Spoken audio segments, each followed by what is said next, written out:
నమస్తే రమగారు. నమస్తే జయ. రమగారు, ప్రతి ఒక్కరికి లక్ష్మీ కటాక్షం కావాలి. లక్ష్మీదేవి మా ఇంట్లోనే ఉండాలి. రండి రండి కోరుకుంటుంది కదా. ఏం చేయాలి రమగారు? కొన్ని పద్ధతులు మార్చుకోవాలి జయ. కొంతమంది పుట్టుకతోటే లక్ష్మీ కటాక్షంతో పుడతారు. బోళ్ళని డబ్బు ఉంటుంది, అమ్మా నాన్నలకి డబ్బు జాగ్రత్త ఉంటుంది, పొతపరి లక్షణాలు ఉంటాయి, సంపదని పెంచే అవకాశాలు లభిస్తాయి.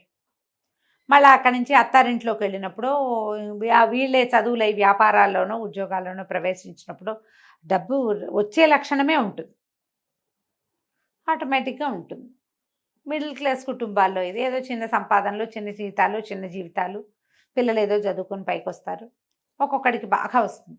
ఒకేలాగా చదువుకుని ఒకే కాలేజీలో ఉండి ఒకే చోట ఉద్యోగాలు వచ్చిన వాడు కూడా ఒక్కొక్కడికి లక్షల కోట్లలోకి వెళ్ళిపోతాడు.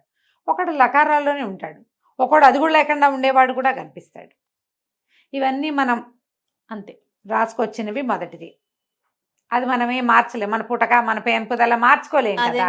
అదృష్టాలు, కలిసి రావటాలు, కలిసి వచ్చే కాలం, నడిచి వచ్చే కొడుకొస్తాడు, ఇవన్నీ ఓకే.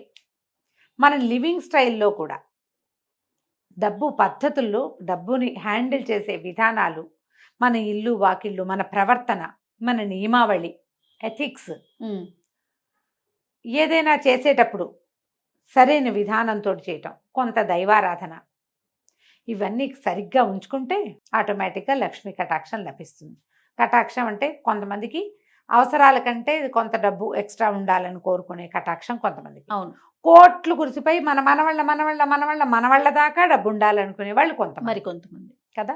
ఆ మనవాళ్ళ దాకా ఉండాలంటే కొల్లగొట్టాల్సిందే కానీ కటాక్షాల వల్ల అవదది. బాగా చెప్పారు. ఎవరినెత్తనైనా చేయబెడితేనే మనవాళ్ళ దాకా కుదురుతుంది. వ్యాపారస్తులకి ఇది సులువు. వ్యాపారాలు చేసే దాంట్లో 3-4 తరాల దాకా డబ్బు నిలుస్తుంది. ఉద్యోగస్తులు సాధారణంగా ఏదో చిన్న పొన్న వ్యాపారాల వాళ్ళు, ప్రధానమైనది ఉద్యోగస్తులకి ఇది కొంచెం కష్టం కదా. అయితే మన లివింగ్ స్టైల్లో మార్పులు, ఇల్లు వాకిళ్ళు శుభ్రంగా ఉండటం, లక్ష్మీ కటాక్షం. మరి శుభ్రంగా ఉన్న ఇంట్లోకి లక్ష్మీదేవి వస్తుంది జయ, లేకపోతే రాదు. ఇంట్లో పాతవి, చెత్తవి, పురాతనమైన సామాగ్రి, ఎవరివో వస్తువులు ఎప్పుడు మన ఇంట్లో ఉండటం ఎంత ఇష్టమో జయ. మా ఇంట్లో కూడా ఎప్పుడు ఎవరో ఒకళ్ళు ఉంటూ ఉంటాయి. ఎవరో ఒకళ్ళు వస్తారు, చుట్టాలు పక్కాలు ఉండిపోతాయి. వేరే వాళ్ళ బట్టలు, పాత సామాన్లు వాళ్ళవి మీ ఇంట్లో ఉంచుకోవద్దు. 4 రోజులు ఉంటారు అవసరానికి, తర్వాత వాళ్ళని వదిలిపెట్టి వాళ్ళు వచ్చినప్పుడు పంపించేసేయండి వస్తువులు. ఓకే, వాళ్ళ ఉండనివ్వద్దు. వేరే వాళ్ళవి చెప్పులు, వేరే వాళ్ళవి సామాన్లు వేరే వాళ్ళ ఉంచుకోవద్దు.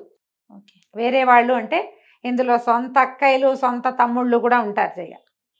అన్నదమ్ములు అనుకో, ఒకళ్ళ వస్తువులు ఒకళ్ళ ఇంట్లో ఉండొచ్చు. అక్కయ్యల వస్తువులు ఉంచుకోవద్దు. వాళ్ళ ఇంటి పేరు వేరు, మన ఇంటి పేరు వేరు కదా, వేరే కదా, ఉంచుకోవద్దు. 4 రోజులు ఉంచుకుంటే వాళ్ళకి ఇచ్చేయండి, జ్ఞాపకం పెట్టుకుని. ఎనర్జీ ఫ్లోస్లో డిఫరెన్స్ వస్తుంది. వేరే వాళ్ళ వస్తువులు మన ఇంట్లో ఉండటం వేరు, బయటికి పంపించేయటం వేరు. మీ ఇంట్లోనే పాత బట్టలు, పాత వస్తువులు, చెత్తా చెదరం సామాను, ఎప్పుడో 5-6 ఏళ్ల క్రితం తీసుకొచ్చిన నూనె టిన్నులు అవి ఉంచొద్దు. వాకిళ్ళకి ఎండిపోయినవి తోరణాలు, ఈ ఊలువి, పువ్వులవి, పేపర్లవి కొనుక్కొస్తుంటారు. అవి దుమ్ముగా అయితే పాత పడితే బయట పారేసి కొత్తవి కొనుక్కోండి, బెటర్. నేనైతే చెప్తాను, అసలు అలాంటివి తగిలించద్దు వాకిళ్ళకి. ఏదైనా పండగ అప్పుడు పెట్టుకుంటామా, పండగ వంగానే దులిపేసి లోపల పెట్టేసుకోండి. అలంకారాలు చేస్తారు కదా, అన్ని వేళ్లాడేసి చేస్తారు. వేళ్లాడేసిన వాడు అన్నీ తీసేసి శుభ్రంగా లోపల పెట్టేసుకోండి. పేపర్లు అంటిస్తారు, అన్నీ తీసేసేయండి. ఇంట్లో పాత నూనె కాగితాలు, కవర్లు, అవి ఇవి చెత్త చెదారం ఉండనివ్వద్దు. ఇల్లు క్లీన్గా ఉంచండి. ఖర్చులు పెట్టేటప్పుడు అవసరమా కాదా అని 2-3 సార్లు బేరీజ్ వేసుకుని ఖర్చు పెట్టండి. ఈరోజు ఖర్చును రేపటికి వాయిదా వేసుకోండి. ఇది పెద్ద మన స్లోగన్ అనమాట. అది ఖర్చుని వాయిదా వేయటం. అది అన్నీ కాదు, కూరలు, నార్లు, పులుసు, పప్పు వాయిదా వేయలేం కదా. పెద్ద ఖర్చుల్ని వాయిదా వేయండి. ఈజీగా కొనుక్కునే విధానాలు ఏమున్నాయో అవి యాప్ చేయండి. శుక్రవారం ఖచ్చితంగా దీపారాధన చేసుకోవటం, ఇంట్లో నమస్కారం చేసుకోవటం, వీలైతే ఒక దేవాలయ దర్శనం చేయటం. ప్రతిరోజు దీపారాధన చేస్తే చాలా మంచిది. వాకిలి గుమ్మం శుభ్రంగా ఉంచడం, వాకిలి గుమ్మంలో చక్కగా ముగ్గు, గుమ్మానికి కొంచెం పసుపు కుంకుమ, ఈ గుమ్మంలో పాలు పోయటం, వాకిట్లో పసుపు కుంకుమ వేయటం చేయబోకండమ్మా. నేను చాలా నమ్ముతాను జయ. నేను కొన్ని వాకిళ్ళలో చూస్తే శుక్రవారం ముగ్గేసి పసుపు కుంకం వేస్తారు. వేస్తారు, నేను చూస్తాను. ఇప్పుడు ఆ పసుపు కుంకాలు ఏనాడు ఎప్పుడు వేస్తారో తెలుసా? అసలు పసుపు కుంకం వెయ్యకూడదమ్మా. మీరు వేయాల్సింది ఏమిటి? సంక్రాంతి రోజుల్లో గొబ్బిళ్ళు పెడతామా, అప్పుడు బంతి పువ్వులు చల్లుతారు. పువ్వులు 2 పువ్వులు, బంతి పువ్వు. అంతేగాని మీరు చామంతులు అవన్నీ నేల మీద పరవటాలు, పసుపులు కుంకాలు వేయటాలు, గుమ్మాల్లో పాలు పోయటాలు. పాలు పోస్తే గుమ్మానికి అటు ఇటు కాసిన పాలు పోయటం. లక్ష్మీదేవి పాల సముద్రాల నుంచి పుట్టింది కదా, ఈ పాలు పోస్తే వస్తుందండి. పాలు పంచామృతాలు. మీరు చిన్న లాజిక్ ఆలోచించండి. ఎక్కడో చదివి ఉంటారు, ఏ గురువు గారో చెప్పుంటారు, అది పోసాకే మనకేదో వచ్చిందని మీరు నమ్ముతారేమో. కానీ ఒక్కసారి కొంచెం చిన్న లాజిక్ ఆలోచించండి. పసుపు కుంకుమ పువ్వులు పరమ పవిత్రమైన వస్తువులు. కుంకుమ చిటికడు చేయి జారి పడితే ఎంత పీకుతుంది మనసు. అయ్యో అయ్యో అయ్యో పడిపోయింది అదైపోయింది ఇదైపోతుంది అనుకుంటావు. నువ్వే వాకిట్లో వేస్తావా దాన్ని? తొక్కుతాం కదా. ప్రధానమైంది ఎవరెవరో ఏ చెప్పులతోటో ఏ కాళ్లతోటో తొక్కుతారా? తొక్కిన వాడికి తొక్కిన పాపము, తొక్కించిన పాపం నీది, వేసిన వాడిది పెద్ద పాపం కదా. వేయకండి, అక్కర్లేదు. మీరు వాకిలి గుమ్మం శుభ్రంగా ఉంచుకోండి. వాకిట్లో ఒక ముగ్గేయండి చక్కగా. ఏ చాక్పీస్తోటో వేసుకుందాం. ఇది వరకు బియ్యపిండితో వేసేవాళ్ళు. ఇప్పుడు మనమంది గచ్చులు అరుగులు, ఏవో మొజాయిక్ స్టోన్స్ గిన్స్ ఉంటాయి కదా, అన్ని రకరకాల స్టోన్. ఏదో వేసుకోండి ముగ్గు. వాకిలి చక్కగా అందంగా. పచ్చటి మొక్కలు 2 వాకిట్లో ఉంచుకోండి. ఇంట్లో తులసి మొక్కని వెళ్ళిపోనివ్వకండి, నిద్రపోనివ్వకూడదు తులసమ్మని. ఒకవేళ తులసి నిద్రపోతోంది, పోయేలాగుందంటే ఇంకోటి తెచ్చి పెట్టుకోండి. ఇప్పుడు కూడా తులసిని ఉంచుకోండి. ఆకుపచ్చదనం వాకిట్లో, దొడ్లో కాస్త బాల్కనీస్లో కనపడేలాగా ఉంచుకోండి. ఎప్పుడు తలుపుల మీద బట్టలు వేసి ఉంచద్దు. తలుపుల వెనకాల చున్నీలు చేరతాయి. వారానికో 10 రోజులకో తీసి మళ్ళీ జాడిచ్చి లోపల పెట్టుకోండి. తలుపుల మీద టవల్స్ ఆరేస్తూ ఉంటారు అమ్మగారు. టవల్స్ ఆరేయద్దు, తువ్వాళ్ళు ఆరేయద్దు. తలుపుల మీద బట్టలు ఆరేస్తే అప్పులు పెరుగుతాయని చెప్తారు. అవునో కాదు?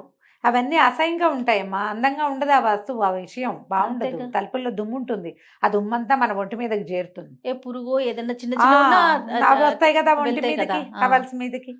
కొంచెం ఈ దేవత అర్చన విధానాలు అవి మార్చుకోండి. కొంచెం ఎవరికైనా సహాయం చేయాల్సి వచ్చినప్పుడు శుక్రవారాలు సాయంకాలం, శుక్రవారం నాడు కబుక్కున్న డబ్బులు ఇవ్వద్దు ఎవరికి. అంటే ఇప్పుడు మీరు పని చేయించుకుని పని మనిషికి జీతాలు ఇవ్వచ్చు, తప్పులేదు, పని చేస్తుంది కాబట్టి ఏదైనా మనం కొనుక్కోవచ్చు అవసరమైతే. కానీ ఒట్టిగా ఇచ్చేటప్పుడు శుక్రవారం ఇవ్వకండి, మిగిలిన వారాల్లో ఇవ్వండి.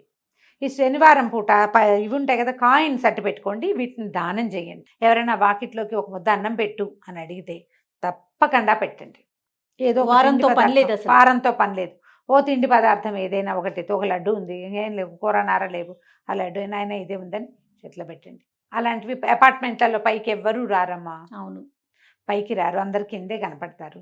ఎవరన్నా చేయి చేస్తే శనివారాలు తప్పకుండా ఒక కాయిన్ దానం చేయటం పెట్టుకోండి. కాసిన కాయిన్స్ బ్యాగ్లో వేసి పెట్టుకుంటే సాటర్డే మనకి ఎవరైనా కనపడ్డారు, వాళ్ళ చేతిలో 2-3 కాసులైనా పెడుతూ ఉండండి. ఇవన్నీ పాత విధానాలే, పాత పద్ధతులు. ఓకే. సో లక్ష్మీ పూజ చేసుకుంటారు. మీ ఓపిక ఉంది, మీకు చేత వస్తే చదువుకోండి. లక్ష్మీ కటాక్షం కలగటానికి పెద్దవాళ్ళు మొదటి నుంచి చెప్పింది కనకధారాస్తవం, అది చదువుకోమంటారు. ఓకే. ధన ప్రవాహం కనిపిస్తుంది అని. మీకు వచ్చేది ఎక్కడైనా ఉండి అవకాశం ఉండి చేతికి రానప్పుడు ఈ కనకధారాస్తవం చదువుకుంటే శుక్రవారాలు మంచిది. రోజు చదువుకోగలరా? మహత్తరంగా ఉంటుంది. అంతే. చదువుకోలేరు, శుక్రవారం ఒకనాడు చదువుకున్నాం. శుక్రవారం రాహుకాలం పొద్దున్న 10:30 నుంచి 12 గంటల లోపల 10:30కి దీపం పెట్టేయండి. ఇంకా కొంచెం ముందే పెట్టగలిగితే మంచిది. అది రాహుకాలం అంతసేపు వెలిగేలాగా చూసుకోండి. 12 గంటల దాకా దీపం ఉండేలాగా చూసుకోండి. ఏదైనా దేవాలయ దర్శనం చేయండి శుక్రవారాలు. లక్ష్మీదేవి అంటే మామూలుగా విష్ణువాలయాల్లో పక్కన అయ్యవారి పక్కన లక్ష్మీదేవి ఉంటుంది కదా, అమ్మవారు ఉంటారు, అక్కడికి వెళ్ళండి. ఇంట్లోనే లక్ష్మీ పూజ చేసుకునేటట్టయితే పూజ చేసుకోండి. శుక్రవారం మహాలక్ష్మి పూజా విధానం, ఎంత చిన్న పుస్తకం దొరుకుతుంది, నిత్య గౌరీ శుక్రవారం మహాలక్ష్మి పూజా విధానం, 5 రూపాయలు 10 రూపాయల పుస్తకం ఉంటుంది. నిదానంగా కూర్చొని చదువుకోండి. తేలికపాటి శ్లోకాలే, బరువు ఉండదు. షోడశోపచారాలు చేసేయండి లక్ష్మీదేవికి. శుక్రవారం మీరు ఓపికగా పూజ చేసుకోగలిగితే అంత శనగపప్పు వేసి బియ్య పాయసం, క్షీరాన్నం చేసేసేయండి. శనగపప్పు లక్ష్మీదేవికి ప్రీతి అని చెప్తారు. అంతే. వీటితో పాటు శుచి శుభ్రత ప్రధానమైంది మీ ఇల్లు క్లీన్గా ఉండటం. రైట్, అంతే. దాంతోపాటు మీ డైలాగ్ చెప్పట్లేదు, మనసు క్లీన్గా ఉంచుకోవటం. మనసు క్లీన్గా ఉంచుకోవాలి. చిరిగిపోయిన బట్టలు కట్టుకోకండి అమ్మ. ఓకే. బట్టలు చిరిగినాయి అనుకో, అది కొత్త చీర పారేయలేవు, బాగా గట్టిగా ఉంది, ఏదో పొరపాటు నుంచి కుట్టేసి కట్టుకోండి, ఒక స్టిచ్ వేసేసి దాని మీద కట్టుకోండి. మురికి బట్టలు అవి ఉంచకండి ఇంట్లో, ఎప్పుడు బట్టలు శుభ్రంగా చేసుకోవాలి. ఒకవేళ వారం అంతా కుదరలేదు, థర్స్డేకి మొత్తం ఫినిష్ చేసేయండి, విప్పిన బట్టలు అని. శుక్రవారం ఇల్లు క్లీన్గా ఉండాలి, రైట్. అప్పుడు లక్ష్మీ కటాక్షం లభిస్తుంది. తప్పకుండా రమ్మగారు. నమస్తే. నమస్తే. సుమన్ టీవీలో మీ పర్సనల్ అండ్ బిజినెస్ ప్రమోషన్స్ కోసం కింది నెంబర్కి కాంటాక్ట్ చేయండి.